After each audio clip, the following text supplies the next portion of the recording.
This is critical work for a leader. You deserve the time to do it properly. Welcome to the Independent School Podcast. Thinking and acting strategically is the key to both securing the future of your school and helping to build a more equal and just world. My name's Juliette Corbett. I'm a consultant, speaker and facilitator, specialising in helping independent schools. In this podcast, I translate tried and tested strategy and fundraising techniques into a language that works for schools. So if you're a senior leader in a private school and you want your daily work to feel less exhausting and more strategic, and if you want once more to feel the joy of making the world a better place through education, then you're in the right place. Welcome, and let's get started on this week's episode. Hello, and welcome to this week's episode where we're going to be talking about how to carve out time in your really busy day for the things that are critically important. So time is your scarcest resource. Pretty much all of the leaders that I work with in independent schools, it doesn't matter whether you're leading fundraising, marketing, whether you're leading the whole school, time is a critical issue. It's your scarcest resource and it's a really precious resource that you have. And it's so easy to get into a rhythm where your time is being spent entirely on those things which are urgent, kind of the noisy tasks, the tasks that you can't ignore because there are urgent deadlines all the time. Other people are relying on you to get information to them. You have a natural rhythm, perhaps for, getting a newsletter out each week, whatever it might be. These are the tasks which you find constantly are distracting you, constantly have to jump up to the top of your to-do list. But as a leader, you need to be spending a good proportion of your time on the strategically important activities that are on your to-do list. Now, this will differ depending on your role, but for a head, it might be taking time out of all of those meetings and reports and newsletter writing and speech writing, taking the time to get to know the staff, wandering around the school, getting to know the community, know the pupils, being there on the side of the rugby touchline, showing them your support. It may not feel urgent, but it is strategically important that you're there and seen. Alternatively, for Director of Development, it might be making sure that you've got time to reach out to potential major donors. Now, what tends to happen is that some of these strategically important activities, you need to actually make them happen proactively. They don't always have the same deadlines or the same noisiness and clamour around them, with people reminding you that you have to do them.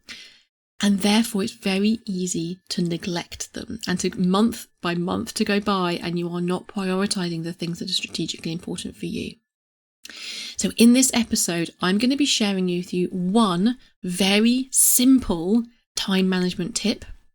And then, much more importantly, I'm going to be talking about how you can actually stick to it in your daily busy life. Really quickly, before we dive into the detail, I want to make sure that you make the most of the time you invest listening to this podcast. And the best way to do that is to make sure you grab a copy of my free ebook, The Strategic Independent School Leader. It outlines how to answer the 6 essential questions that will clarify your school strategy and secure its future. In the world of business, strategy can be full of jargon, but it doesn't have to be that way. This is a jargon-free tool tailor-made to help private school leaders think and act more strategically. Download your free copy today at www.consultjuliette.co.uk/ebook. So I'm sure you've already thought about some of those things which are on your to-do list, which you know are strategically important. You know you need to make time for them. They constantly get pushed to the bottom of that list by all of those noisy, urgent tasks that come up onto your inbox each day. So the very simple tip I'm going to share with you is called diary blocking. It's so simple. It's just exactly what it says on the tin. What I encourage you to do is to block sections of an hour to 90 minutes in your diary, and then right next to those, what you're going to be doing in that period of time. Okay, I told you it was simple. It's really simple. What's difficult though is actually doing it, actually sticking to it. And largely that's because we know that we are the people that have put it into our diary. And therefore, when the time comes and actually our email inbox is going crazy and we feel we should be doing that, it's very easy to let ourselves down and not do the activities which we've put in the diary, in that diary block, that strategically important activity, and switch instead to that busy, urgent inbox style work. So what's really important here is that you actually find a rhythm that works for you.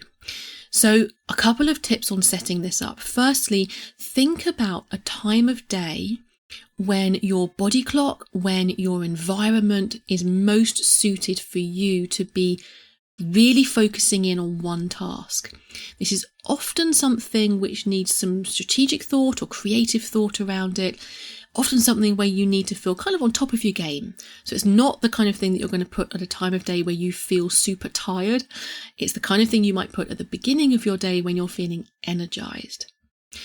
Also think about where you want to do this. Now, if you have the choice, you might want to play around with doing this at home. You may find that on a home working day, there are fewer distractions.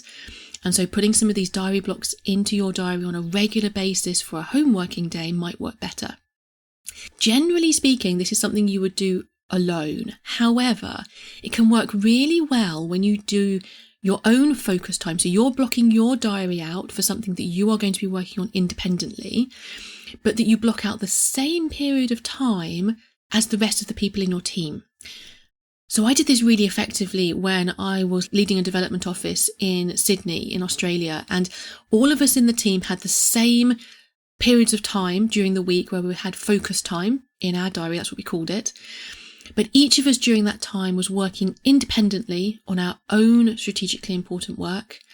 And most importantly, we made a pledge that we would not interrupt each other during that time. So although this is a solo activity, sometimes doing it at the same time as others can be really effective. So basically, that's it. It's really obvious. Diary blocking. Block out time in your diary to do the things that are strategically important. However, if you've ever tried this, you will know it's not quite as easy as that. The trick is in making it into a habit, sticking with it, and making sure that you actually do the work that you've said you're going to do in the time that you've allotted to it.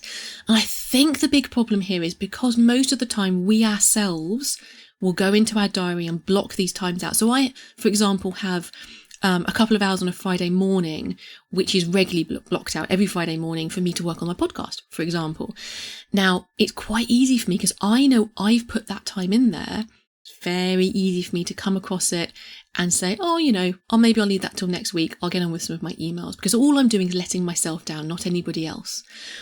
But you are letting yourself down if you do that, because this is the work that you need to be strategically focused on at this time. So there are various ways that you can make it work and make it into a habit. So make it the same time each week is a really good idea. Explaining to others around you what you're doing and why.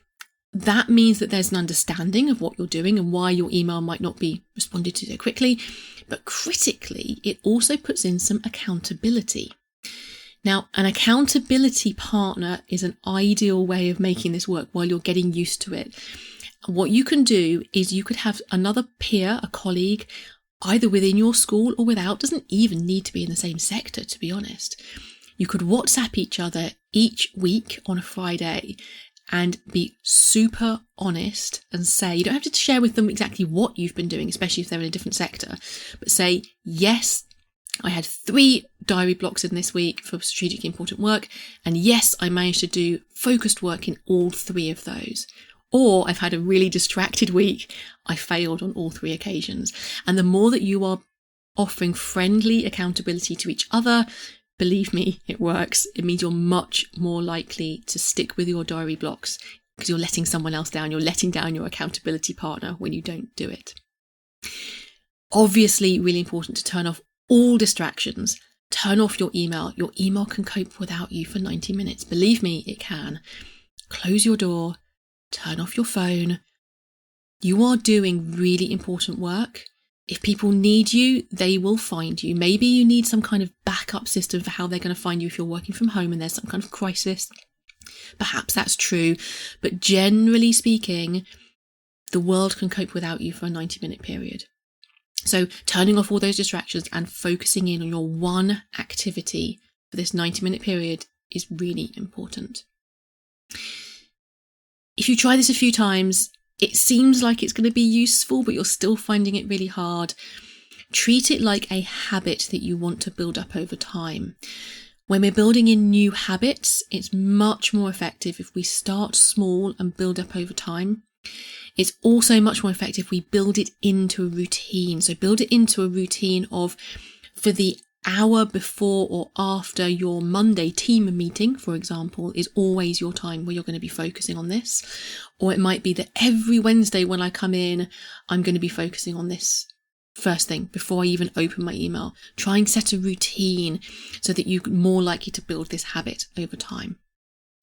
So even though the core tip that I've given you today around diary blocking is so blindingly obvious, hopefully the value you've got out of what I've shared with you is some of the tricks and tips that you can use to actually stick with it. Don't let yourself down. Don't put things into your diary, block them out for strategically important focus time, and then actually allow yourself to be distracted by other things. The things that you focus on in this time are the things that you need to be doing as a leader, even if it's just reflecting on something, having an opportunity to think deeply about something. This is critical work for a leader. You deserve the time to do it properly and not to be distracted by everything else that's going on and have this really important focus time taken away from you. Give it a go. Let me know how you get on. I love hearing your feedback. Any other tips that you find work from sticking to it and really sticking to your diary blocking, I would love to hear from you. Have a fantastic week, and I'll talk to you again next time. Thanks for listening to the Independent School Podcast, the podcast that helps senior leaders in private schools to think and act more strategically, both because they want to secure the future of their school and because they want to help build a more equal and just world. You can listen in everywhere that podcasts are available.